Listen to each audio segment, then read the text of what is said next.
So I ordered some mud flaps to help protect the rear propane switch. So these are Weathertech. They're no drill mud flaps. They're going to use existing holes in your body of the van to put these in. Model number 120051. And you can see the intended vehicles that it lists for the Ford Transit's listed in there. So it's a little dirty, but it's just going to use these two little push pins, two plastic push pins right there, and then it'll add a screw in the back too. I did not order ones for the front, just because the front, it needs to use that twist lock function that they're advertising, and it goes right in the middle of where your wheel well liner is. So if I do it in the future, I'll have to end up cutting that wheel liner just to fit. So for today, we're just going to stick with the back. So let's get this back cleaned up.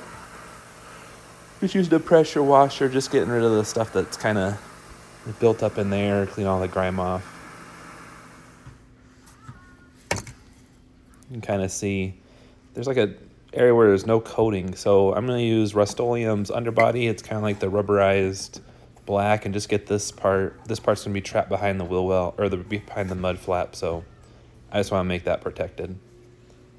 So parts that are in the box and what you need the screwdriver. You need something to pull those little push pins out. A flathead can work too for popping them up. I always call these a crescent wrench, but it calls it a box wrench. I didn't know that, but you'll need a wrench with this end on it so it can hold on to the end of a nut. It's a 7/16. And then this is the hardware they give you in the two mud flaps. And they label them left hand, right hand. Left hand is the driver's side. So getting out here, getting under it, use your little push pin tool. You kind of just work it up on the edge and then pull out your little pins. Once the pins are out, there's a little metal clip that you put on this little, I don't know what to call it, but it's like a piece of metal back there.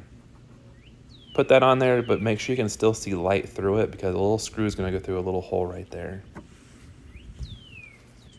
Mud flap lines up real nice. It kind of almost clips in. You can see there's a plastic tab that sticks out on the back, and it's next to that little clip I was talking about right there in the middle of the screen.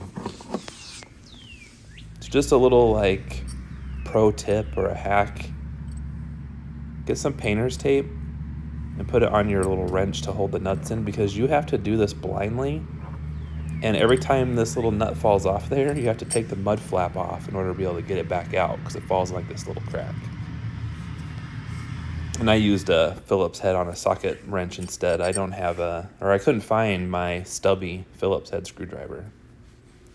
So got one done. You can see how the tape is ripped. This is where I said keep that little hole with that little clip in the back. It's a little hazy, but that's where it goes. Tighten it down with a screwdriver, it's helpful. So the whole idea of this is to protect that propane switch right there from debris and stuff that all gets knocked up in there. So it looks like it might do a pretty good job. Not too bad. And you see I already got the other one on there too.